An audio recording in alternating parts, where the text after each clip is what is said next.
you were in the room while he was taking a shower? I mean, I was. That's kind of weird. No, listen. There were parts on his back he couldn't reach. Okay. And the year before, I had tied, like you brought up, of course. Thank you for bringing that up. Called exposure therapy. Yeah. The more I expose you to it, the less traumatic it'll be. I'll have a pair of tight jeans on so you can see my apple bottom, even though I didn't pass the bar test, that was a big bar test. I mean, it's just a fact. You're a winner. You're a sensitive guy when I bring up certain things, but I'm sorry. Did I say that out loud?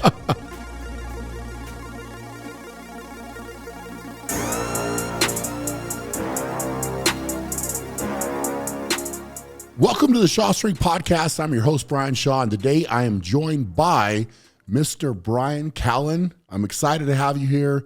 It's an honor. Actor, comedian, man of mystery. All-around athlete. It just goes on and on. I wasn't going to put that on the list, but you know. Well, we had a workout. We did have a workout, man. You came in the gym. You got it done. I did my personal best. I deadlifted some heavy weight. We don't have to go into that, but the point is I needed chalk. You did need chalk. Belt. When you need chalk and a belt, usually I had the area roped off. Do you? But, yeah, I had it roped off. Okay. But either way, I deadlifted some heavy weight, and then we did other stuff. And then what I like is that I got a belly full of grass-fed beef, sweet potatoes. Yes, you did. And some rice. Rice. You cannot forget the rice. Yeah, I have a sweet feeling in my body right now. Do you? You feel good. You look good. I'm gonna feel it in my legs. You know, when people say you look good, yeah, you know you're getting older. Is that right? Yeah, that's right. Yeah, dude, that's right. So I don't need your charity. Okay, I don't need you just giving me your free charity. But I did not in any way, shape, or form mean that, oh, you're old, but you still look good. Like I felt like you look good. Like the lighting's good. Working with you right now. This color. You know? This color. Now I'm going to bring my leg up. I think it's a blue shirt. I'm going to bring my leg up because this chair is the biggest chair I've ever. I was like, what's wrong with this chair? Yeah. It's a custom made chair. It's big. It's a California king size chair. Exactly. Well, here's the thing. Sitting here, right? I'm going to have bigger guests at times. You are. But also, I hate being stuck in a chair where my legs are jammed in and I can't fit. So I was like, you know what? I'm going to find literally the biggest comfortable chair that I can. It's rated to 500 pounds, I believe. Really? Yeah. So I know you're life. pushing the weight limit, but I am. Yep. Well, this is I sit. What you don't see is I'm actually holding all my weight up on my other leg right now. Are you? Yeah. It's impressive. I never stop. This is a problem for you in your daily life. Massive. Yes. Yeah. It's planes, cars, everything. Pretty much everything. Are you a car guy? I can't really be a car guy, you know? I mean, I like cars. But you wish that Porsche would make you a custom-made Porsche, and that way you'd be... I mean, something to fit would be nice. Yeah. I mean, I'm not going to lie. I get a little disappointed. I'll tell a story. So I really wanted the Hummer H2 came out when I was in college, right? So I remember it coming out and I was like, all right, that's on the board, right? That's on the vision board. I want that to happen. And so by the time that I got to a point that I could actually afford one, they were not making them anymore. So I found one that was like a new used that had like 15,000 miles on it or something. I was so pumped. All right, I'm going to go to the dealership. I'm getting this Hummer H2. I had already pretty much planned on buying it before I got there, right? And I go to get it. I'm pumped. And those, they had the shifter with the knob. It had like a knob and you had to pull it back, right? But the way that knob lined up with the steering wheel, I literally could not get my foot back to touch the brake and the gas safely because it was getting caught. It got caught. My leg was too big. Yeah. Damn. Yeah, and I was just like, how much of a disappointment was this right in this moment? I was like so pumped, and so I tried to back out, and I just pulled right back into the spot, and I was like, well, that's over. Yeah, the world's not made for people as big as you are. Yeah. I think about that all the time when I see a small person. I don't know what the word is, but a dwarf or whatever you want to call it. Yeah, just tiny. Tiny people, who, and it's true. The world is not made for them. This woman wrote a book about how the world is actually, so most of the world is made with men in mind. So when you make a kitchen table, you have shelves. It's made for somebody who's 5'9" at least. and most women are not, right? The average size is, I think, 5'4", 5'6" in the United States. So the buildings are kept at 65 degrees typically. Women, their body temperature is lower. They tend to get colder easier than men. So 65 degrees is no problem for men, but for women, it's freezing. Makes sense. Yeah, so there's all these issues. But for you, it's like, you know. We just don't fit. No, just it's don't like fit. Alice in Wonderland when everything is. So, I mean, everything, yeah. Yeah. It's a good example, man. It's just. I'm not going to call you Alice, but you know what I mean. You know. Yeah. I mean, it's a different challenge. You know, I've had to deal with it. It's normal, I think, to me now. Well, you've made it work. I mean, you know, I was watching your competition. What I find fascinating about people like yourself who've won, you know, something this difficult 4 times in a row, tied it 5 times. Let's be honest, you could have been a 5-time champion. Not to bring up a sore subject, but that kind of, you just start crying. Yeah. that it's not just the physicality. It's what I think is interesting is it's sort of like having to be consistently ferocious about how you eat, about how you talk to yourself, about how you maintain your body so you don't get, how you balance your body, how you communicate with your body all the time, because pushing too much, you know, is a problem. You'll pop something. It's got to be that perfect balance, which means you've kind of got to keep your ego in check, I would imagine at times, right? I mean, can you talk about that? Yeah. I mean, ego certainly has to be kept in check, I think, through the training. And it's always trying, you know, when you're leading up to something that big, the training is important. And it's an interesting thing because I think the tendency is to want to push harder all the time, right? Because it's like, hey, I have this deadline, this date that I need to be ready by.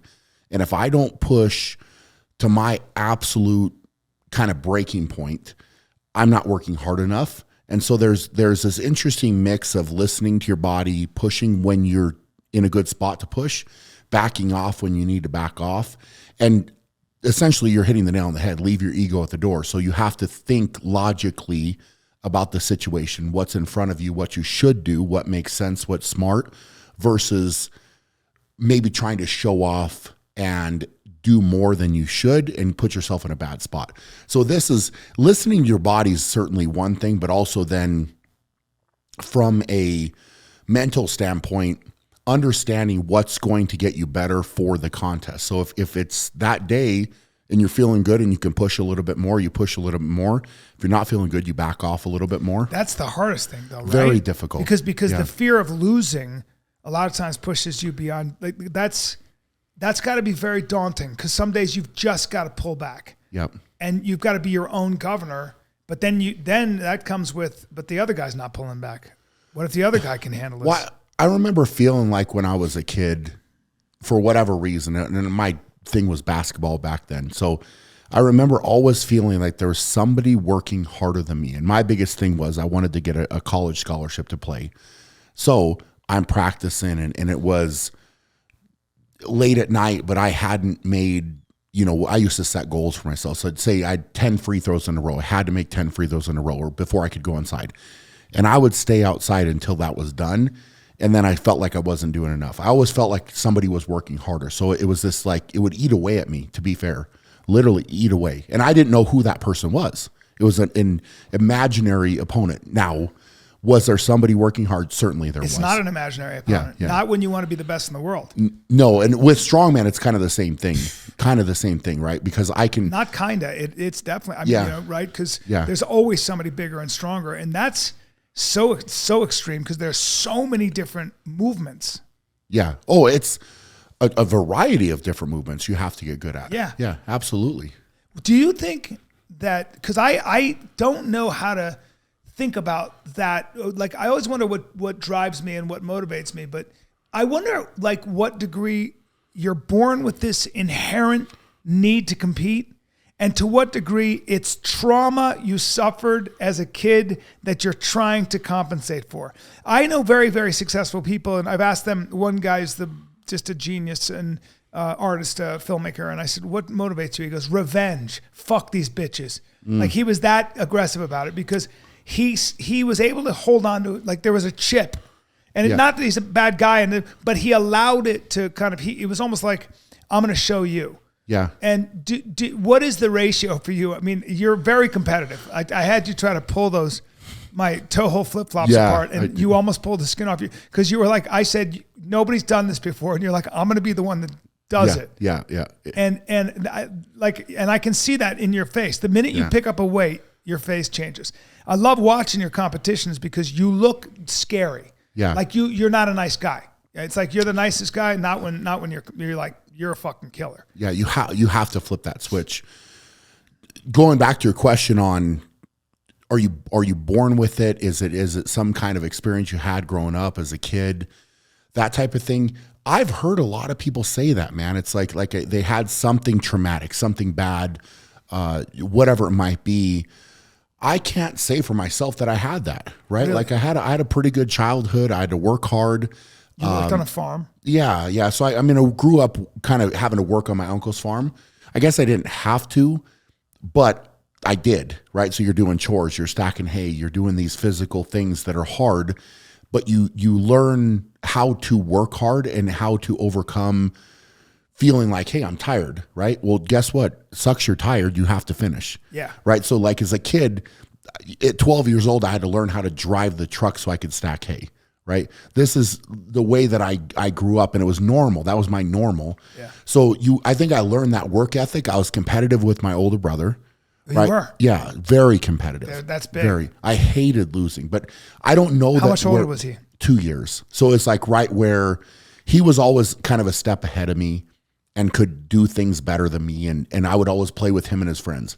Michael Jordan says that. And Michael Jordan talked about how his father pitted his brothers against them, each other. Yeah, just to create that competitiveness. He hated losing. Yeah, you have to hate losing, though. You hate losing. Hate it. Yep. 100%. That's got to be inherent. Or maybe it comes from your brother. Maybe it comes from the humiliation or being teased. I don't know. And that's the interesting question. And I don't know if I can identify that like with me. I can't say like as far back as I can remember, it was board games. It was, I think it's inherent. It's just there. I think you're born with it. Yeah. I really do. Yeah. I truly believe it's a personality. I think it's the same thing as when you are breeding a dog. Yeah. Some in the litter, there's going to be the dominant male or the dominant female, then they'll fight with other dogs. Then you can get dogs that are not that way. Yeah. I always wonder how much of this is hardwired and programmed. I remember I went back and coached, like just to volunteer coach. And it was at that point, I think it's first and second graders with basketball. So I was the high schooler coming back to kind of help coach in the rec center league or whatever it was. And I remember coaching them at that time. And there was the kids that legitimately cared, right? And they were like, what's the score? And, at that point they started all this nonsense of like, well, you're not going to keep score. Well, I've never believed in that and subscribed to that at all. So I was keeping score as a coach, and I would tell the kids, even though they said to us to not tell them, I would tell them what they're winning, losing, what the score was, right? But these kids cared. There was a couple. And then there was the other ones that would run around and they could care less. Yeah. If they got scored on or if they were leading or winning, losing, didn't matter to them. But that was an interesting thing. I remember thinking that thought back then, like, okay, why is this first grader or second grader?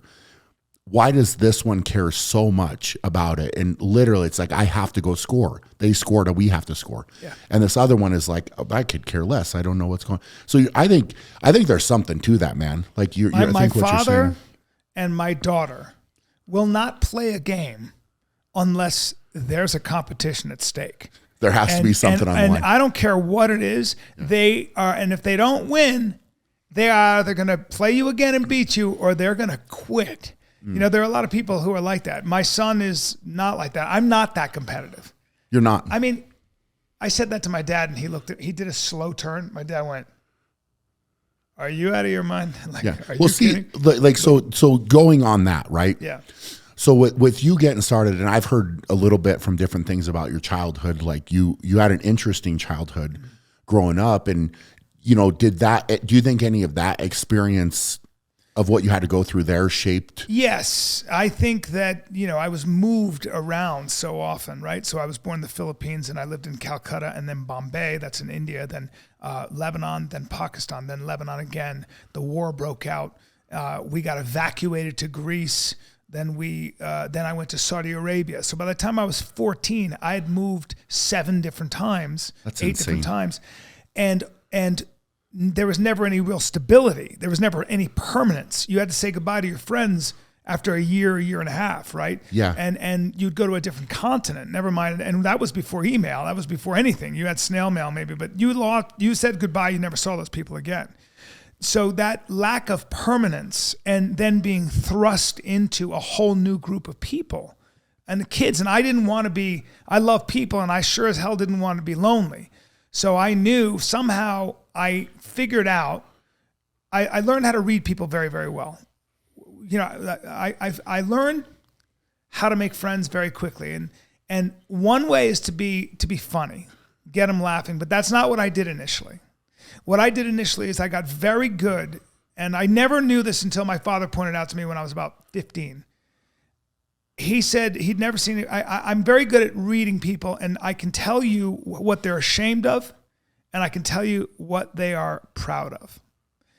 All of us have that, and we guard the side of us that we're a bit ashamed of, our weaker side, and we highlight or we push forward the side that we're stronger.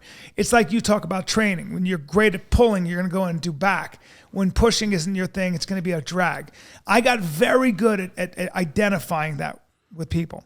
I have another thing I get from my mother, which is I can't stand hurting anybody's feelings. I just can't. I don't. The world sucks as it is. That's why as a comic, I never was into roasting. I don't like making fun of people. So I got very good at sort of finding somebody, and if I liked them, I would always make them, I probably feel good, right? I think that translated into comedy though, because when you make people laugh, they want to be around you and they love it. And somehow I figured that out because I knew that you don't want to be the last guy picked on the team. I was coordinated enough and I just learned how to be funny. But that chaos is probably why I became a stand-up comic, because I'm in a way, it's traumatic, but I'm reliving that trauma all the time under my own terms, right? So I'd be in a country.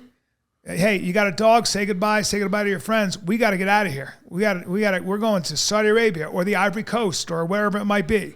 We're going to live there now. And you didn't know, this is the 70s, early 80s. You didn't know what you were looking at. The world was developing.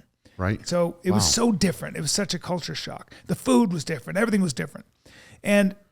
But I think that forces you to adapt. It has its liabilities for sure, but it forces you to adapt, and it forces you to. I don't think I ever would have been. I don't think I would have needed to be funny. And now, when I think about what I do, I go to a strange town. I get up in front of a bunch of strangers, and I win them over, and then I say bye. It's interesting. Yeah, it is. Yeah. And I love it. And I think I'm pretty good at it. Well, obviously. Not bad. Not bad. Done all right. But I love it. Yeah. I love it. And it's just very interesting that's almost like my destiny or something. So you say you got good at reading people. Very so when good. you'd come into a new situation, you're reading people. When did the funny part come in? So you're reading them and kind of I can analyzing. remember dancing. Look, I can remember, in fact, singing. I remember this. Actually, it just came to me. I can remember 2 instances. I was very little. I was probably 6. And I remember making my mother and her friends die because I was pretending to sing like a Pakistani woman in Urdu. I was pretending because I'd heard this Pakistani woman singing. Yeah. And I did a spot on imitation of that job. Now, that was the first thing. And I remember them dying. They just couldn't believe it. And I was dancing the way that they do. I think it was maybe an Indian woman, but there's a dance to it. And I was a kid, but I was a very good mimic. Okay. And they couldn't believe I sounded like I was speaking Hindi or singing Urdu. I can't remember. And then I remember my father was always his job, and he was always traveling. He was never around. It wasn't his fault. He was just always working. But when I saw him, he wasn't a guy that he wasn't going to be playing. He wasn't going to spend a lot of time with his son because he had so much work to do. Okay. And also, he just didn't come from that. He just Midwest guy. He wasn't the guy who's going to go out there and play catch the whole time with you. He just had too much to do. Gotcha. But I would get his attention. And the way I got his attention is I'd see a movie he saw, a comedic movie, as a very young guy, Monty Python, The Holy Grail, whatever it was. And I would redo it. I would do the scenes, but then I started adding my own twist to it. Huh. So I would make him laugh. Yeah. So in a way, he and my mother and my sister were my first audience. That's crazy. So, I mean, at a young age, you're talking 6, 7, I'm 8. talking about young, man. I'm talking about, yeah. The making him laugh came in middle school and then high school. That's crazy. Yeah, Young Frankenstein, and I would redo the scene, and I remember making him spit his food out. That's awesome. Yeah, but I made him laugh, and he wanted to be, that's how you keep your father there. Yeah. Because he loved the shit out of me, but he was just too busy doing his life, his Yeah. work. He had too much work, but I could get him to. Isn't it funny how you bring up those moments? And I'm thinking back, like you remember him spitting his food out and that type of thing. But it's remembering moments where things were funny. Oh yeah. Right? Like that's what we all do, isn't it? Think about.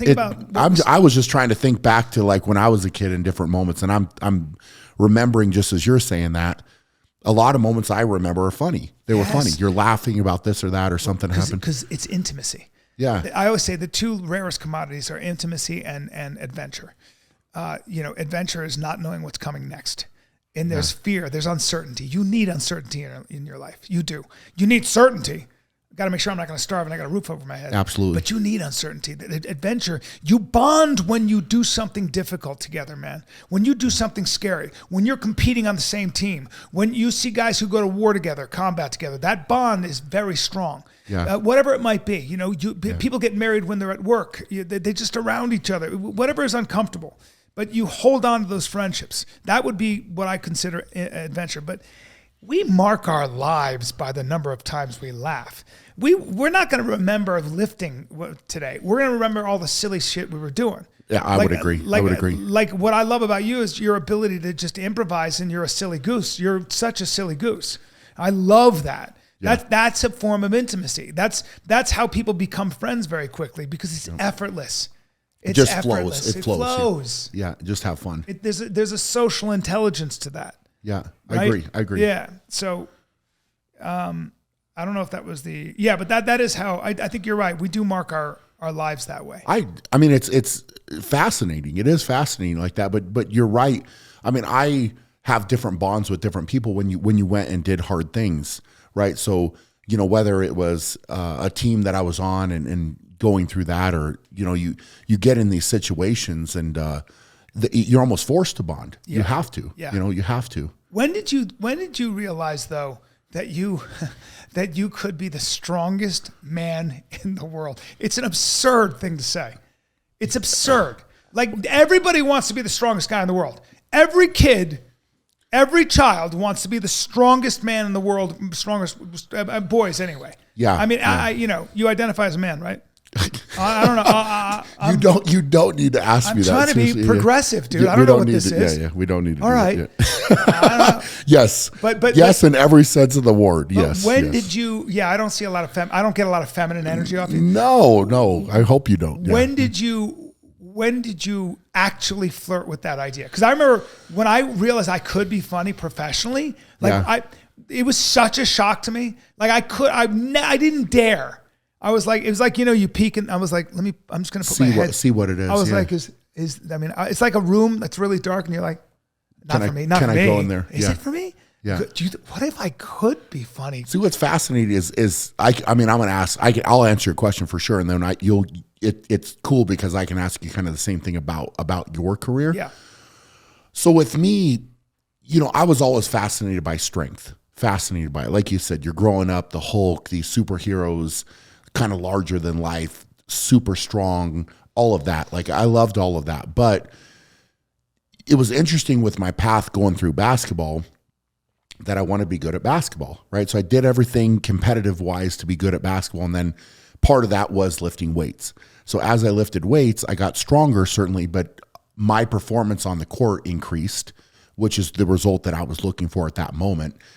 But I fell in love with the process of getting better. And then through college, I started having my off season, and I would put on weight very easily, and I would put on strength very easily. So it got to a moment where I started to love training and getting stronger more than the game of basketball. And I kind of started to resent it, especially my last couple of years, where I would work so hard in the off season to put muscle on and get bigger and stronger. And then have to lose it. And then I would lose it. And I hated it. And so it was. But when did you realize that you were special strong? Weird strong. So I through my basketball career, I did things on the basketball court that were abnormal, I think, from a strength perspective, right? So I was a guy that wasn't afraid to jump on the floor and dive for a ball. I love setting screens. Loved it. So, I mean, I literally knocked out guys setting screens. Not like out cold. 100%. Yes. Yeah. Because they just run into you and you're a wall. Yeah, you're a wall. And I wouldn't move. It wasn't that I was setting an illegal screen. I gave them at least 2 or 3 steps. So I wasn't doing anything wrong. But your density. It was crazy, man. And there was guys that I played against, especially earlier in my college career, that were bigger than me, actually, like weight-wise bigger than me, and they couldn't move me. Wow. Literally couldn't move me. Like, is that a bone density thing? I wonder what that is. I think it's just like looking back, it makes sense because I was just gifted with strength, man. Yeah. I was just stronger. So there was nobody in my basketball career that I ever played against that I could not physically move very easily, right? So like I remember going through college practices and my coach kind of figured this out about me. So we would go where you'd break up into post and perimeter players, whatever. And he would say, all right, all the post players are doing this. Bryan, don't do that. Because he would say, hit somebody as hard as you can. And they'd say, Bryan, don't hit. Like he would literally single me out because I was just too big and strong, and it was, that, I mean, I, at one point, broke a guy's back. What? Like playing basketball. I dove trying to get a loose ball. I mean, it was not on purpose at all. I felt bad. About that. You're like Bam Bam, but just big. It was just that's insane. Like looking back, man, there was just so many moments that make sense in hindsight that the moment happened and you're like, all right, well, that was just normal for me. But, I didn't quite realize the gift maybe that I had been given, like it was one of those things. And so I got out of college and then I wanted to be a strength coach. That's what I wanted to go into doing. And so I got a spot at Arizona State. And I remember as a strength coach, I was just an intern at that point, but I had to step into the practice with the football players. And I was thinking going down there, okay, this is ASU. I mean, we're talking a top 25, school. Some strong fellas. I mean, this is, and I would jump in. So at certain points, they'd have an odd number of guys or whatever. And they're like, all right, Bryan, you got to jump in and run this. So I would grab these guys. And there was a couple times I would grab them and just throw them around so easily. But it was, I was only a year older, maybe, right? Because I just got out of college. So it was like right in that range. And I started to realize, wow, okay, these guys are some of them potential NFL players, whatever, and I can do this. So I started to realize, and then my numbers were getting better and better. So you never felt any of them, like you were like, ooh, this guy's strong. It was just a different thing. Not playing basketball, not really doing that either. Yeah, I was just thinking about that. You're the kind of guy that even Samoans look at and go, now that's a big dude. Yeah. Like you actually are a guy who can go to Samoa and you're stronger than the entire country. That just dawned on me. Because is there anybody stronger than Samoans and Tongans? Those are strong dudes. They are strong human beings. Yeah, absolutely. Are any of them in world? We've there's been some. There's been some. But arguably Bryan Shaw goes to Samoa, stronger than everybody. That's a weird thing. I'm sorry. Yes. I like these non sequiturs. So I mean, I did that, man. I kind of.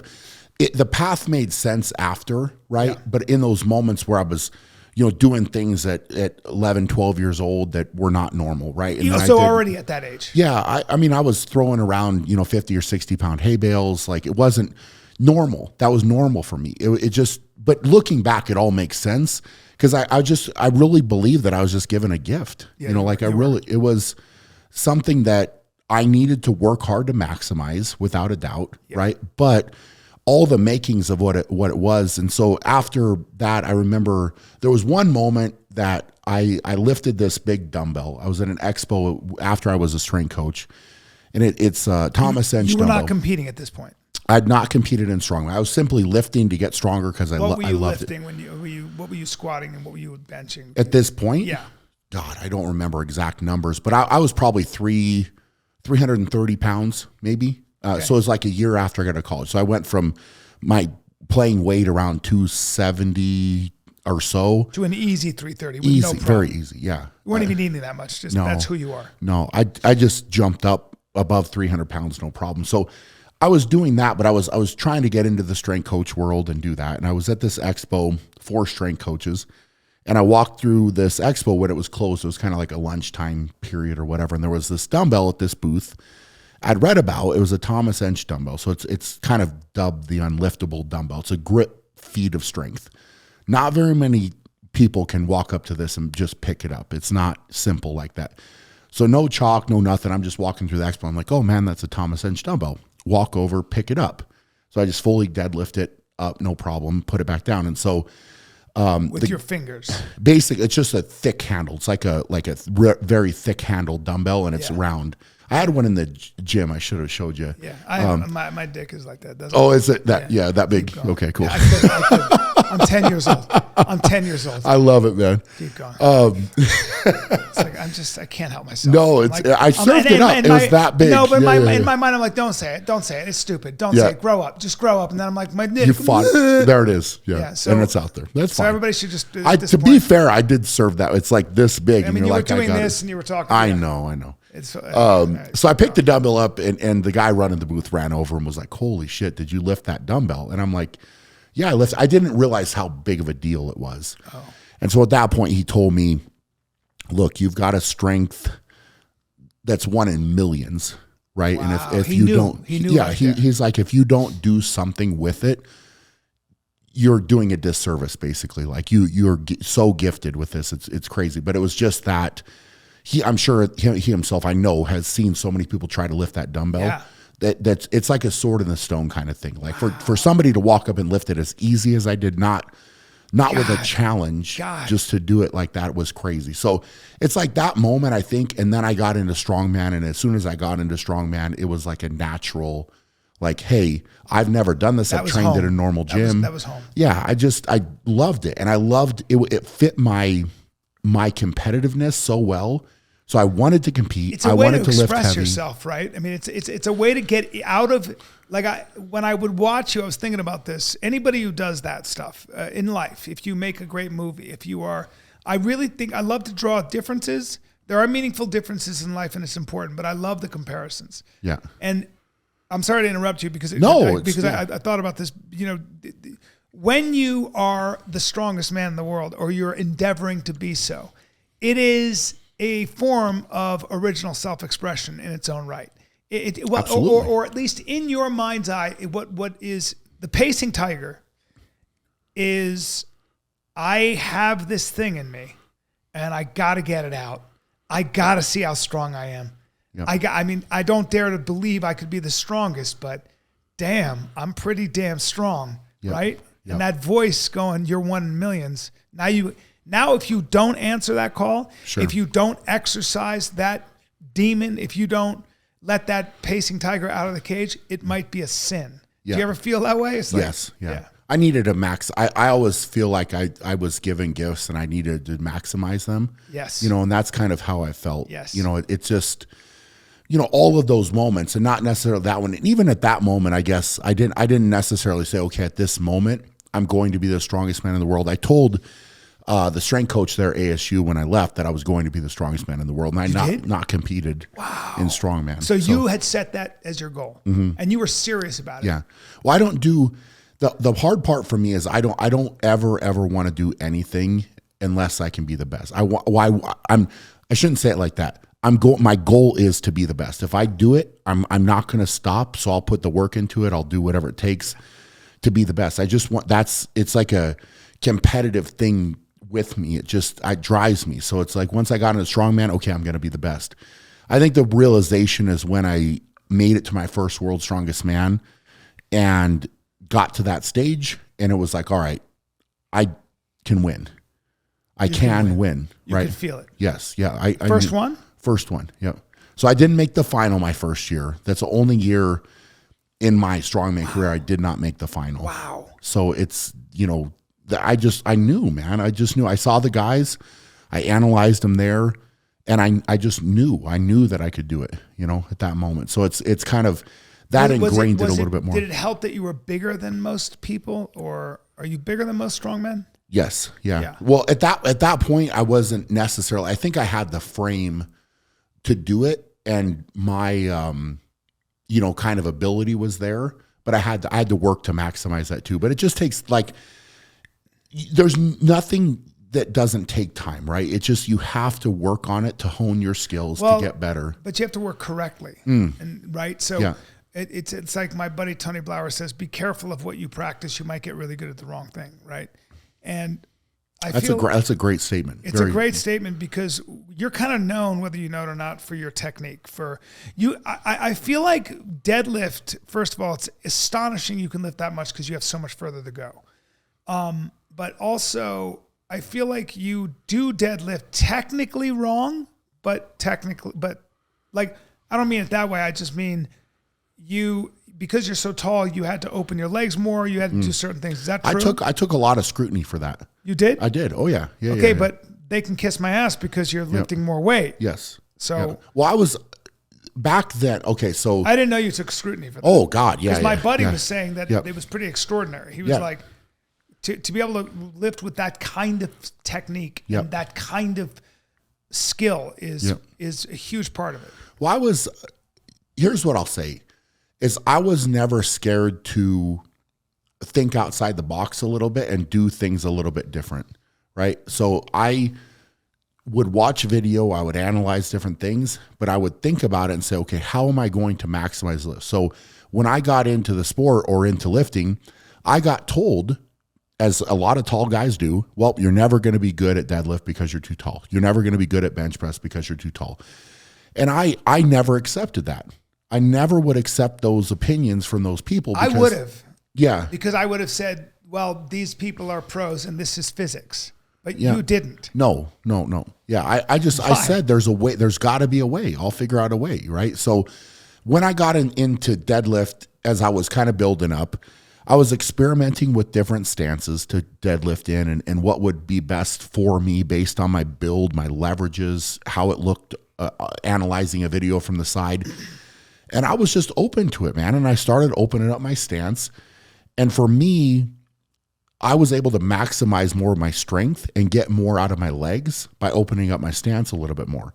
So my biggest, strongest muscles, I could get into the movement more by doing it. So when I started doing it, I feel like the first guy, I mean, I never saw anybody else open up their stance. It wasn't doing a sumo deadlift, right? But a conventional stance deadlift, I was going wider than anybody I had ever seen, right? But people would come on and say, that stance is so stupid. What are you doing? But again, this is a lot of times I feel like in life, what you've got, if you think of an arena full of people and let's say you're watching a football game, there's 22 players on the field, 100,000 people in the stands. Those 11 on each team, 22, those are the individuals that are getting in front of everybody. They're putting it on the line. And these 100,000 people are the ones that can scrutinize. They can sit back and say, well, why is he stepping that way? Why didn't he throw the ball here? Why didn't he make this play? Right. And that's life, man. Like typically people it's the difference in watching fighting and fighters. Yeah. He should have kept his hand up. Yep. Get in the ring there and get hit. Exactly. Yeah. So it's so easy to sit in a chair, sit on the couch and say, well, you do this, you do that, or get behind a keyboard. But that's what I worry about, Bryan, with people that are running our narrative, the people running our country, the people that are coming up with ideas that all of us are supposed to adopt. Yeah. Okay. So a lot of those people are not, they hear about life. They've read about life. Yeah. I'm not so sure they've done life. I feel like a lot of the people who, look, you need professors, you need economists, you need think tank wonks, you need politicians, you need academics, you need entertainers, okay?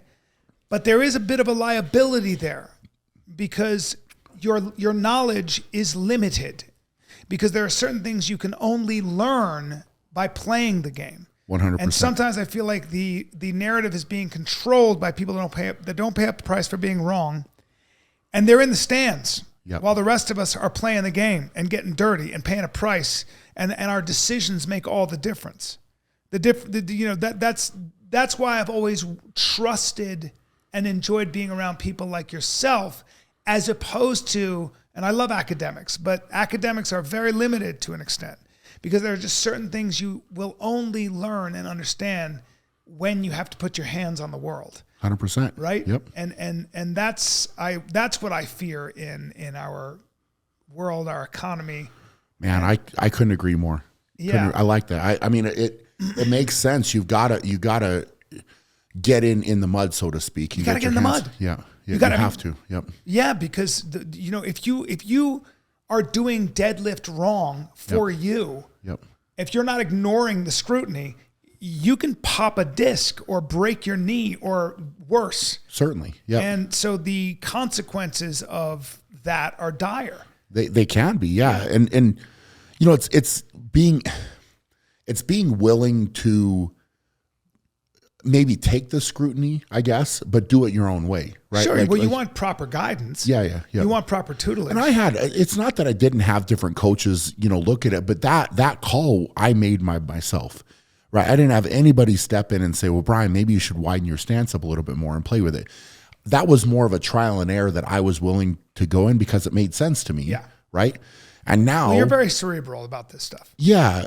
Now it's a funny how many different athletes have adopted that. Of course. Because the first guy is going to take all the shit for it, kind of, right? And say, well, this is stupid.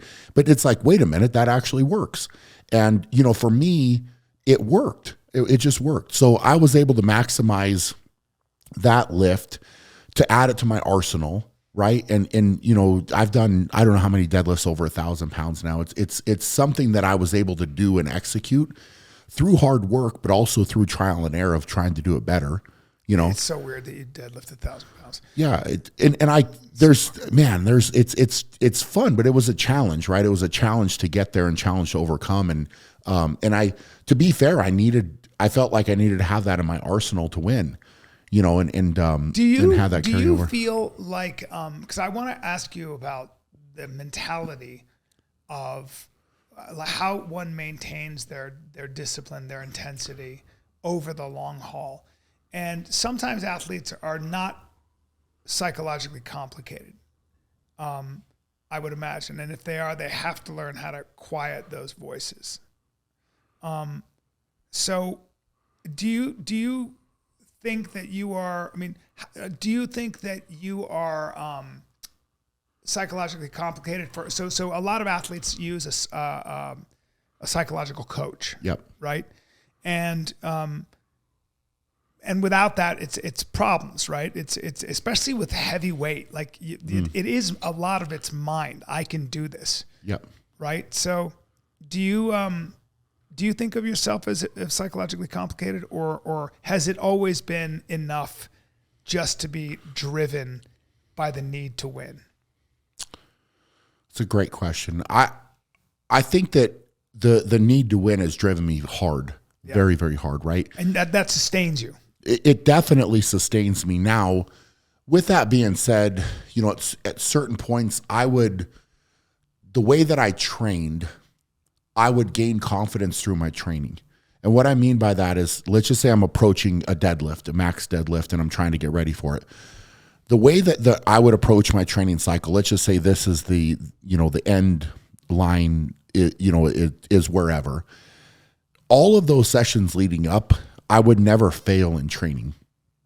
So I would make the call on the day based on what I was capable of to push that line, just creep up to it. So every workout was very specific. Very specific, yeah. So every time you walked in the gym, there was a very specific game plan. It wasn't, I'm just not going to go in there and work out. Yeah. You had goals that were set. There were lines to cross here. Yeah, for sure. But I wouldn't necessarily, let's just say if I was going to do a triple, I wouldn't necessarily call the top end weight of the triple. I would just leave it open. So I would do on that day what I was capable of. So if I had a perfect day, I would push it a little bit harder. If I had a bad day, didn't sleep good, was stressed out, whatever, I would be able to back it off a touch. But the beauty in that was I wouldn't fail. So what I would do is I would leave the training session saying I could have done more. I could have done more. And that would get in my head. Now, was it 10 pounds more? Was it 30 pounds more? Was it 40? It didn't really matter because all I knew is that I didn't fail and therefore I didn't reach my limit. So through the training cycle, I would try to strategically pick these weights on each day. But by the time I got to the contest, if somebody asked me, Bryan, how much can you deadlift or what are you going to pull? I would literally say, I don't know, because I'm genuine, 100% of my head, I believe that I did not know where my limit was. Because today you may shatter your own record. Yep. And that's what would happen. I love that so much because when you go out to do a play or you are going to be an actor in a movie or you're going to go do stand-up, I always try to say in my mind, I go, I don't know. Let's see what happens. I don't know. I know where I'm going. Sure. But something might pop up. Well, see, and that's interesting. We're talking a lot about me because you're obviously awesome at this and you throw it out there. But I'm fascinated with extreme winners. Going back, like I want you to answer that same thing about you because you said there was a point where you realized that you could do comedy professionally. Yeah. Right. And then walking through that door, it's kind of like me with strongman. Like there was a certain point where it's like, oh wow, this door's kind of opening and I'm pushing through it. For you, was that tough? Was it a big jump? Was it stressful? Yeah, it was always a big jump. But I started by writing plays and they were funny and I knew I had an imagination. And in theater school, I did certain things that people were surprised at. I knew I had an imagination.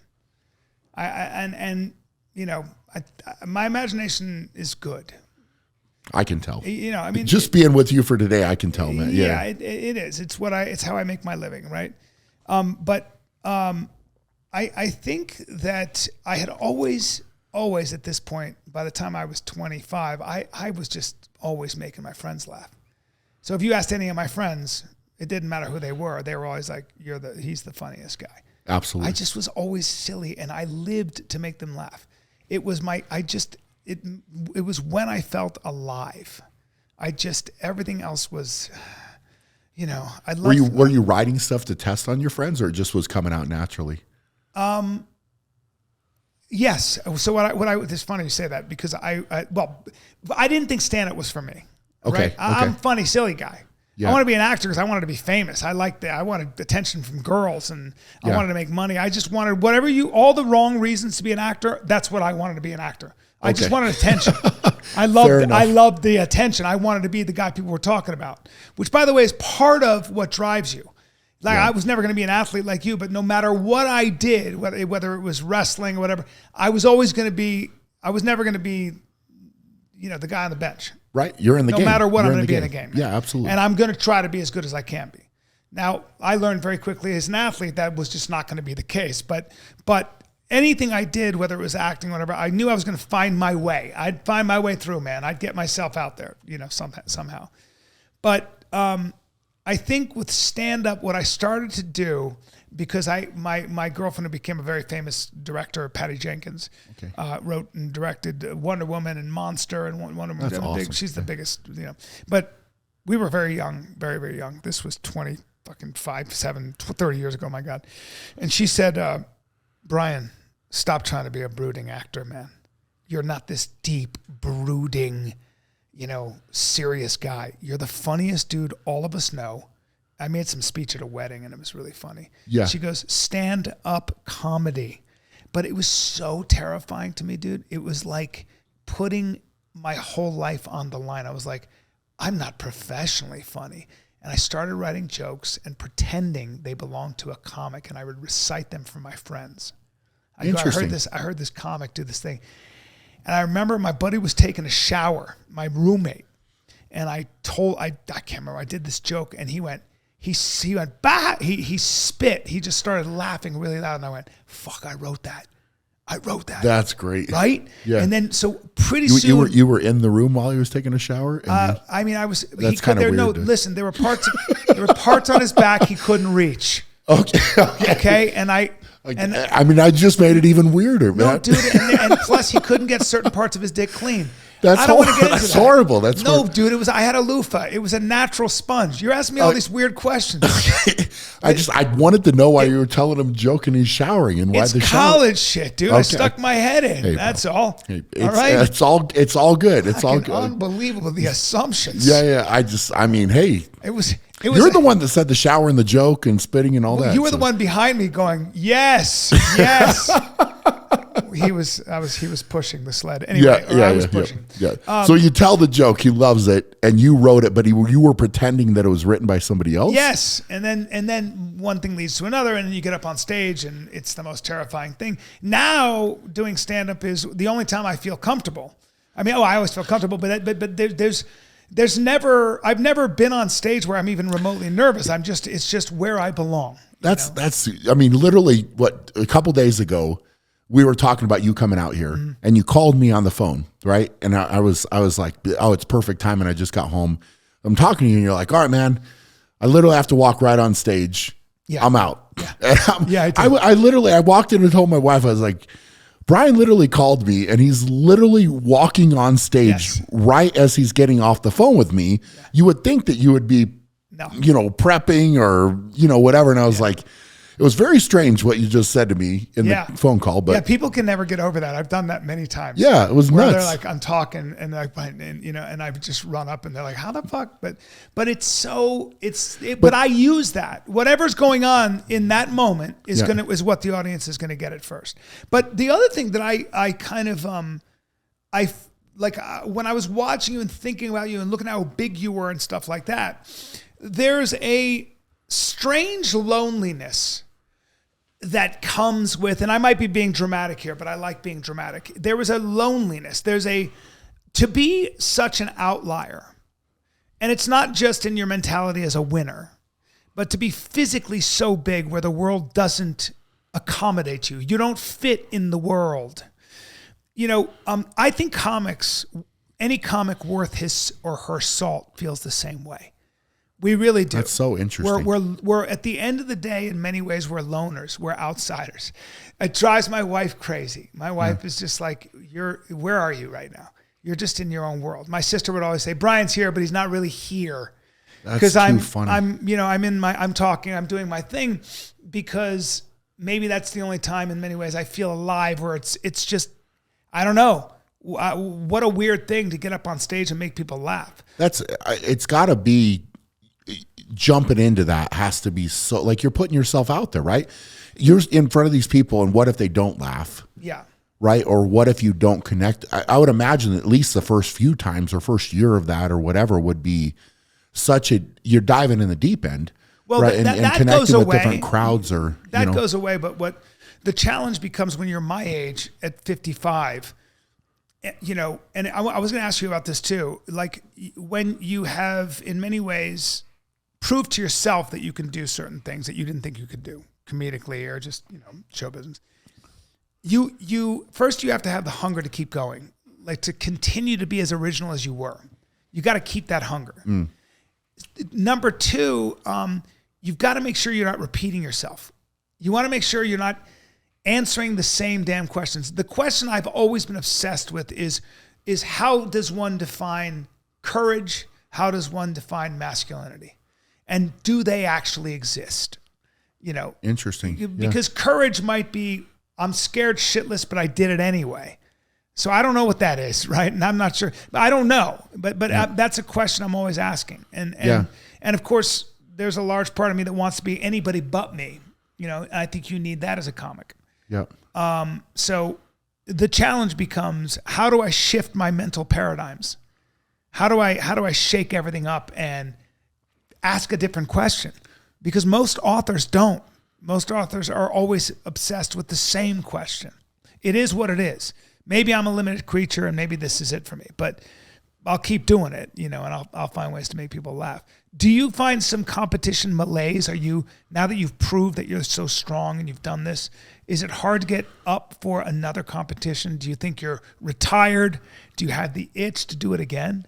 Yeah, God, man, that's great. I'm deep, dude. Yeah, I love it. I love it. It's should have written that shit down. You know, for me, it was never hard through my career because I could go through the hard work to get ready, go through the camp, do the contest, win, and then I was ready for the next thing. So I would celebrate the win for a very, very short moment, and then it was on to the next, right? So it was never...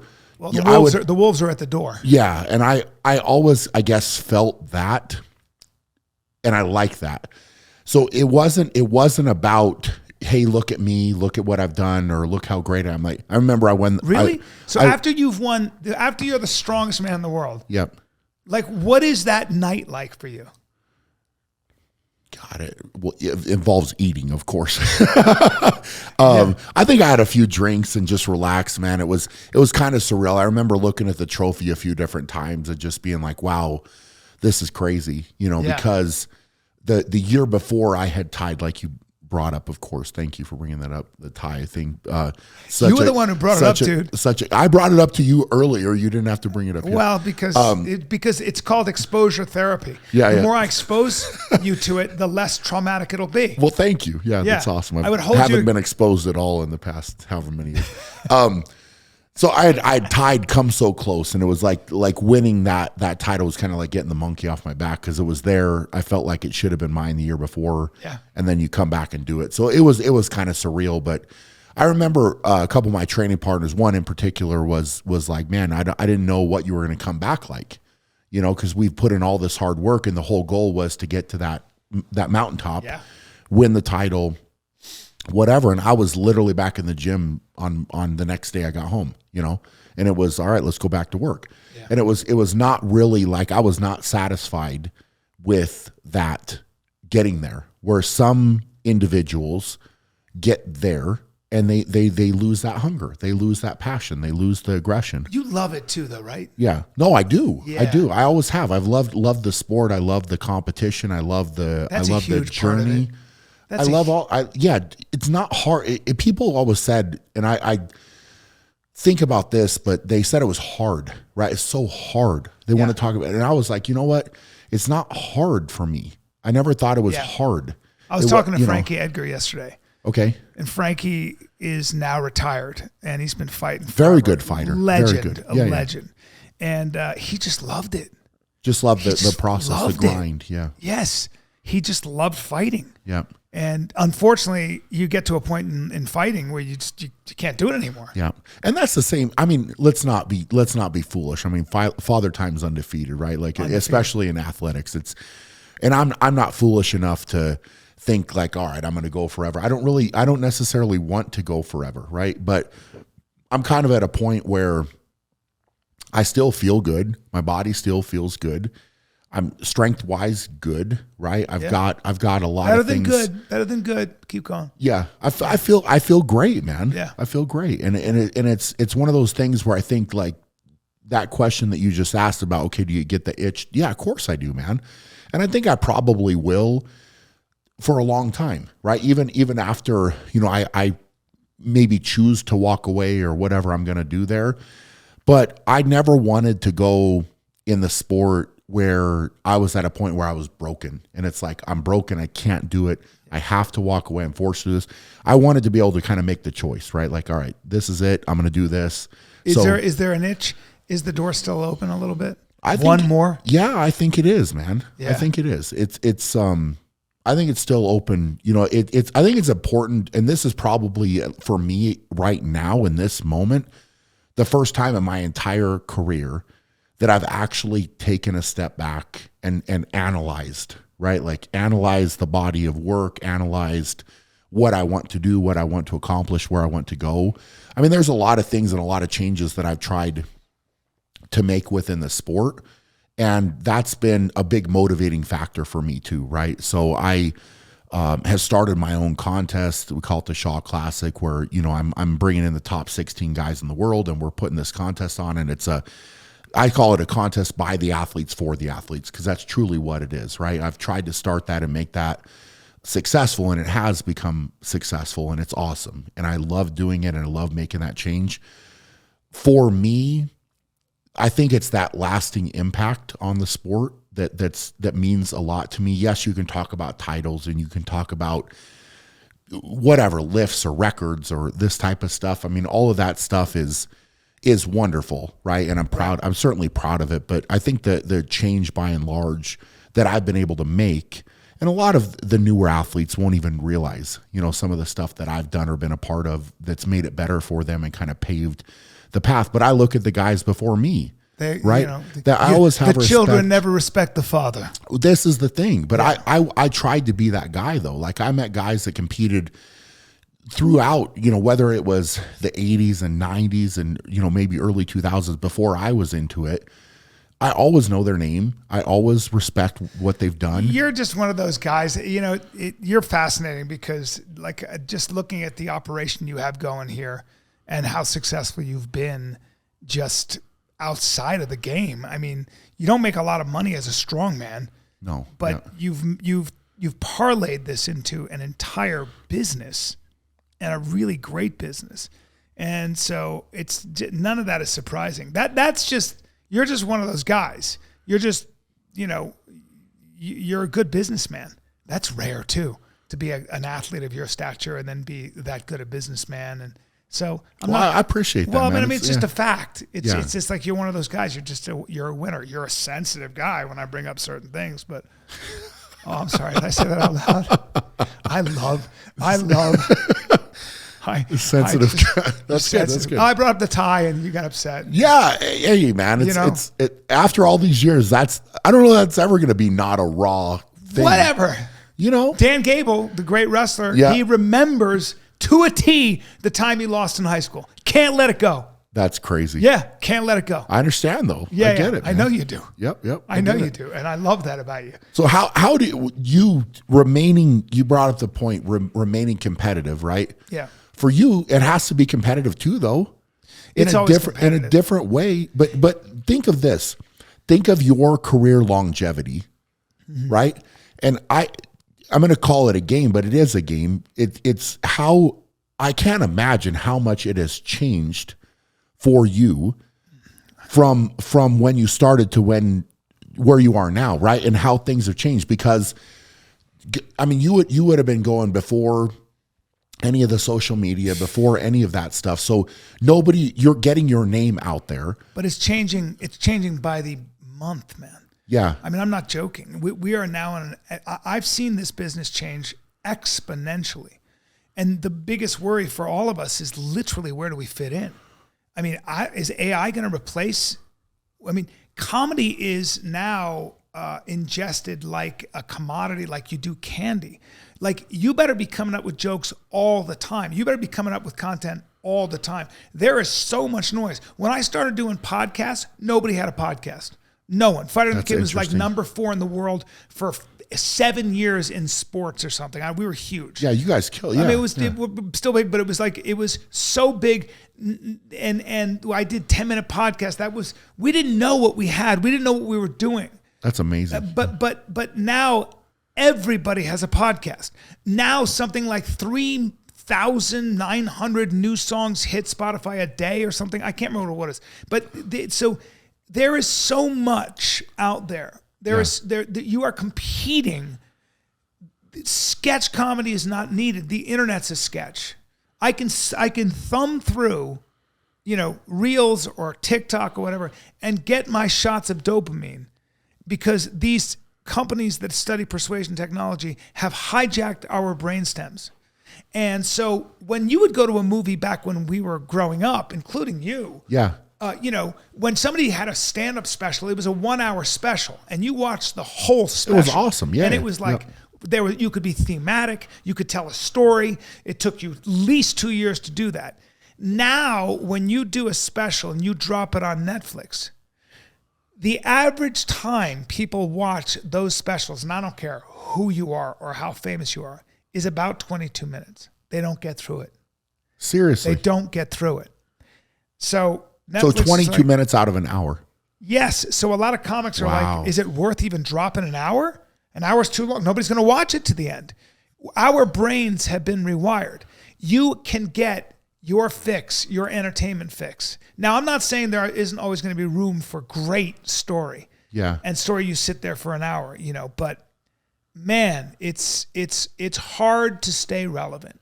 Yeah. And if you are relevant, you better save your money, because you're going to be irrelevant in a hot minute. But how many, I mean, for you, I would imagine there has to be a high number of comedians that have come and gone. Yes. Right? Yes. But you've been able to stay the course. It's the same thing for me, right? I mean, in the strongman game, it's not normal. It's not normal to stay around as long as I have, or to stay basically toward the top or at the top for this long. Yeah. It's not normal. But that's comes from your why. I'm beginning to think that so much of it is what are your intentions and what is the why? Why are you really doing this? Yeah. I do know that some people are driven by an unhealthy why. Okay. But for me, maybe it's a little bit spiritual. For me, it's. Well, you said you feel alive, right? Like for you, I feel like I've been given this opportunity, and I still have so much potential to tap. Absolutely. And if I don't get it out there, it's a sin. Yeah. And maybe I'm being religious about it, but I really mean it's a sin. And I feel so lucky. Yeah. And I'm sure you feel so lucky that you get to do this for a living. Why? And it's funny you say that, because I feel the same way. Yeah. I do. I know. It's like I genuinely feel like I was given a gift, and if I don't put it on display and maximize it, then I'm failing, right? Like it's not. Yeah, but I also find it to be a privilege to talk to someone like yourself and have things in common. Yeah. I spoke to Springsteen one time about writing songs, and we were comparing it to writing jokes. And then we had this really spiritual conversation about how, in some ways, the joke and the song already exist. It's up to you to keep showing up for it to reveal itself to you. Interesting. It was kind of really cool. But I would never have been able to have a conversation of that level with a guy like that, or talk to you about competition mindset, without maybe going down my own path and failing as much as I have. Absolutely. And then, succeeding. Yeah. It's not an easy journey. And that's, I think a lot of people, no, seriously. I don't think a lot of people listening to this, it's hard for a lot of people to even comprehend that, right? Because so many people try to let's just say they try to get into something, whatever that might be, and they meet some resistance, or it gets hard, or something gets in their way, or whatever, and they give up. But staying the course with something, because, for me, okay, I'm saying, yes, I feel like I've been given these gifts and all that. Like, there were certain points where it wasn't easy. No. Right? You have to fight some adversity. I mean, there's times, I've done different contests where I've got injured at the contest, right? I mean. Well, you could have been 10th, Brian. Yeah. Like 10th place is pretty amazing. And I would have been like, that guy was 10th strongest in the world. Yeah. But you were the first, you were the strongest, and you did it 4 times /5. Sorry. Hold on. Moment of silence. You love that. I'm just saying. But the difference between 3rd place and 1st place is a fucking ocean. Yes, of course. It just is. Of course. Yeah, that's the difference. Yeah. I don't have that. Yeah. I don't have that. I don't know, whatever that is you have, that's a very rare, that's rare steak sauce. Yeah, but you have, the thing is, man, you're downplaying yourself, because what you have is rare as hell too, right? I mean, reinvent that world. I do think it's being a comic. You have a gift in that world. It's a small fraternity. Yeah. To be able to make people laugh, Yeah. anywhere, anytime. For What's an hour. unique, and like for me, I remember absolutely, that type of format, and for me, I would still consume that. Right, I guess if you're using that word, like if you put out an hour, I would sit down and would listen the whole hour. Man right? Tears on YouTube. Right. Man Tears just dropped my special. Man Tears on YouTube. There you go. It's Check free. it out. Love it. I'm just saying. Or Complicated Apes. Keep going. Perfect. Yep. And watch the whole thing. Do Watch not the whole thing. skip out at 22 minutes. Thank Don't you. be that It's guy. thematic, and it's about how you are vulnerable, regardless of whether you want to be or not. Man Tears. That was just a plug. I do small we commercials. we need the plugs. Laugh Boston. I'll be in Laugh Boston New Year's in Boston. I'm doing stand up 29th, 30th, 31st. Sorry. Perfect. If you're in Boston, go. Yeah. Done. Oh, you got to come out to a show. That'd be perfect, what man. What are you doing for New Year's? You're here? I'm here. Yep. All right. Keep going. I'm sorry. I don't know. No, it's perfect, man. Yeah, it's a rare thing though. I guess I'm saying a lot of people listening, you know, it has to start with something that you're passionate about though. Yeah. I think if you can find something you're passionate about and you naturally kind of gravitate towards that, right? Yeah, and I always say to young men, or young people, you know, but if you don't have something you're passionate about, expand your understanding. Start reading and listening to people and get good at something. I just believe in getting good at something. Like learn how to play 25 songs on the guitar. Get your black belt in jiu-jitsu. Start with your blue belt, make small goals, but just get good at something. Place your energy somewhere productive so that you can understand how to get good at something. So you can learn the art of learning. Does that make sense? No, I love it. Yeah. I love it. That's what I loved about watching you today in the gym. You're very guarded, man, of your body. You weren't going to lift a lot of weight. You could have like wowed us and all that, but you're like, no, this is my off day. Yeah. It's going to move slowly. And you took it very seriously. Even weight that I was moving, you were just like focused, you know? Yeah. That's what it takes. Yeah. Well, it's, I think I like that, man. Get good at something. I think that's great. That's how you learn about yourself. You have Not to. psychology. Yep. You can sit in a therapist's office all you want. You go do that. Yep. That's all good. I believe in that.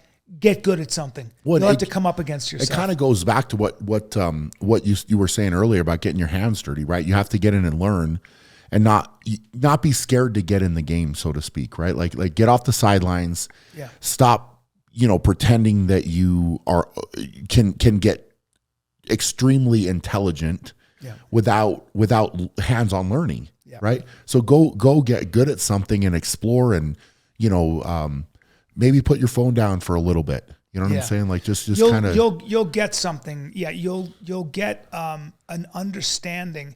It's a little bit like you won't understand. There's a part of life you'll never understand until you have children and you have to try to make a marriage work. This is true. Those difficult things. Yep. That like it's like you will lose some of your freedom. Yep. If you want to call it that, by the way, but you'll gain something else. That's the relentless irony. Something gained, something much better. Something lost, something much bigger gained. Well, I think you go through different seasons of life, as well. And I think it's something that you can learn a lot. And what has been said, if you're the same person at 20 as you are at 40 or something, like you haven't really lived or done anything. And I think that that's very, very true. And going through that and gaining that knowledge and experience and, having kids or getting married, like that type of stuff, you learn a lot about yourself going through that process. Yes. And it's amazing. And it's kind of perspective looking back. But for you, how much it's changing, how much the game has changed, it's scary. Like how do you, I'm genuinely fascinated by this. How do you stay in front of it? I mean, do you ever sit down and say, man, because everything now, right? If you put something out, it gets shared and then everybody sees it. And then it's almost like, is that then gone? Like, can you not use that again? Or it's a great time to be alive in many ways because I get to do things like this. The way you get ahead of it is you follow, the things you want to do. I want to find the most interesting people in the world. And I want to do a show like this. I want to go talk to people like you. And I just find it endlessly fascinating. But, I don't just want to do a podcast with them. I want to do something active with them. I want to see them in their element so I can get a little taste. It's a dark room, but you gave me a flashlight today. Yeah. I got to work out with the strongest man in the world. That's an interesting thing. You were teaching me technique and we're talking about the nuances of things. I just think that you can't get that from just podcasting. You get a lot from podcasting. Makes sense. Yeah. So I guess maybe putting it into action is fantastic. Yeah. That's how you stay ahead of it. I think for now, I'll let you know in 5 years. I'll let you know in 3 months. Yeah. shit's changing, but like all we can do is our best. Life might be one continual just miss, and one continuous mistake, but in the meantime, managing it all. How do you speak to yourself in the morning? Did you have a ritual that gets your head right, or did you wake up with your head right? I have gone through different phases with that. You wake up and I really like to get to a spot of gratitude. Oh yeah. I really like that. That's new for me. Yeah, and it's huge, and I think that can pay off in so many different ways. And so I really genuinely believe that if you put out positivity and put out positive energy, you'll get that back.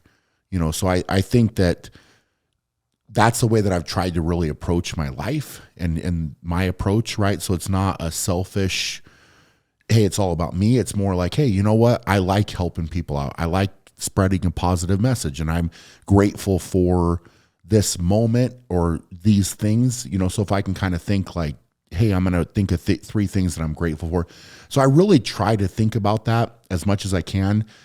Morning routine always can improve. I go through phases with that where there are certain times where I'm getting up, I'm, hydrating, and then I'm going for a walk, and then I'm doing this. And sometimes with the kids and life, it just gets hard to do some of that. But I always try to maintain that grateful mindset and put that out. And I really, for me, as much as like, okay, the competitions and trophies and challenges that I've gone through, what means the most to me is trying to make an impact on other people. And the people that say to me, hey, Bryan, you know what? I saw you go through this or whatever, and I went and lost 50 pounds.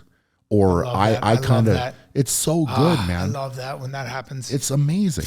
And it's the best. And it's like trying to say right now, okay, go get good at something, or take that first step, or embrace that challenge, or live your life. Just make a couple changes, man. And it's the first step. All you have to do is make the first step, and then you navigate from there and kind of figure it out. But so many people are scared to take that first step. Yeah. And scared to put themselves out there, scared to kind of be the one that gets in the game. Because what if you fail? Right? What if it doesn't go good? What if you get up on stage and people don't like this joke or don't embrace it, right? Yeah. And that doesn't happen to me, but I don't get the sense. If it was going to happen, it would have happened a long time ago, right? But keep going. There's only a couple jokes that I laugh at today from you. Camera? So, yeah. They were all polite laughs. Yeah. They were all fake laughs. But you get what I'm saying. It's kind of like, what if I get out at a contest and I can't lift something, right? Or I can't move it or whatever. And that's I think a learning point for me. And ironically enough, some of the very first contests I did, I failed at certain things. Yeah. I did. Yeah. I got out there. You have to. Yeah. I was saying that to you. Yeah. There's no other way. Yeah. So you have to go through that. And it's at those moments, I could have quit, right? Yeah. I mean, I wasn't going to, right? It was more, okay, I've got some work to do. You knew, right? Yeah. In your mind's eye, you knew you had it in you. All you had to do is assume the position. You gotta do it, man. And again, it's, I think in my heart, I started to believe it more and more, but looking back at my journey, why things fell into place, why this happened, why that happened, it all makes a hell of a lot more sense looking back than at the time. At the time, I didn't really realize that. I'm actually happy about that. I'm happy that I didn't realize it. Do you get nervous about your future because now you have to stop doing this eventually? Is that something you even think about, or are you just in the moment? I would say that it's probably not true if I were to say to you, okay, I'm not a little bit nervous about what do I do next? How do you kind of reinvent yourself a little bit? But I've got a lot of things that I can be competitive in with business or with life or arm wrestling. Maybe arm wrestling, maybe, right? Who's the guy? Who's that guy? The guy who won? The Georgian. Levon. His name is Levon? Levon, yep. I know you got your eye on him. I know he's probably heard that the strongest man, like that Brian Shaw wants to get into arm wrestling. So this is again, you go back to that, right? If I was him, what I would say is all right, cool. That's awesome, man. Let's go. Right. I'm going to yeah. try to level my game up because he's obviously got the advantage right now, without a doubt.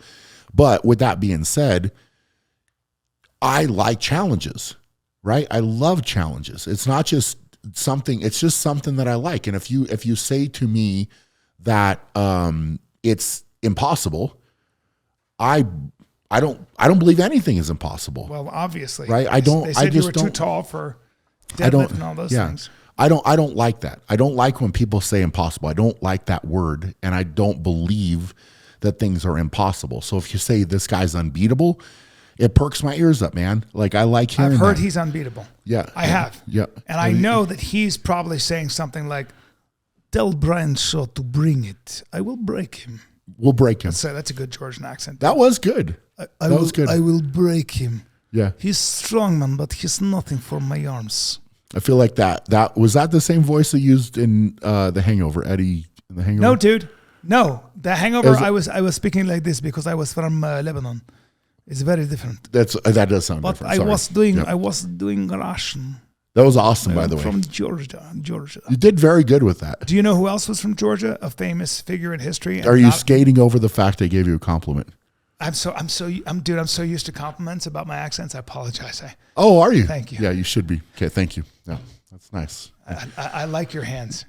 Are you gonna be? I mean, in a manly way. Yeah. Are you gonna be your shovers?